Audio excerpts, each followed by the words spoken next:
বারুইপুরের আসমার কথা বললেই লোকে সবার আগে ভুনা আর কাবাব ফ্রাইয়ের কথা হবে। আজকে ওই দুটো নয়, অন্য একটা জিনিসের গল্প বলবো। তার আগে বলি, আমি কিন্তু সবসময় আসমা ধাবাটাতে যাই, স্টেশনের কাছের আসমাতে যাই না, কারণ জায়গাটা অনেকটা শ্যাবি, এখানে আলো বাতাস বেশ ঘোরাঘুরি করে, তাই এখানে আসি। আজকে বলবো ওদের চিকেন কোরমার কথাটা। ওদের 100 টাকায় এই চিকেন কোরমা দেয়, একটা লেগ পিস আর একটা ডিম দিয়ে, আর এটা তন্দুরি রুটি দিয়ে খেতে চরম লাগে। এবারে আসি কোরমার গল্পে। কোরমা বেসিক্যালি একটা টার্কিশ অরিজিনের একটা ডিশ, যেটা কাভিডমা বলে একটা টার্কিশ ওয়ার্ড থেকে এসেছে। আর এই কাভিডমার অর্থ হলো একটা রান্নার প্রসেস যার মধ্যে ভাজাটা ইনক্লুড থাকে। আবার অনেকে বলে পার্সিয়ার কোরমে থেকে এই কোরমা ওয়ার্ডটা এসেছে। মোগলদের কাছে এই কোরমাটা কিন্তু বেশ প্রিয় ছিল, এমনকি আইনি আকবরী, নুসখায়ে শাহজাহানিতেও কিন্তু এর উল্লেখ পাওয়া যায়। রাজা বাদশাদের জন্য যখন কোরমা বানানো হতো, ওটা অ্যাজ ইউজুয়াল শাহী কোরমা নাম হয়ে যেত।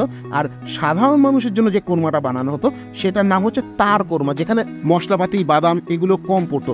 সৈন্যরা যখন খেত তখন তেলটা কম দেওয়া হতো। মালয়েশিয়াতেও এক ধরনের কোরমা পাওয়া যায় যেখানে দইয়ের ইউজটা হয় না, তার বদলে নারকেলের দুধের ইউজ হয়, আর এটাকে বলা হয় গুলাই কোরমা।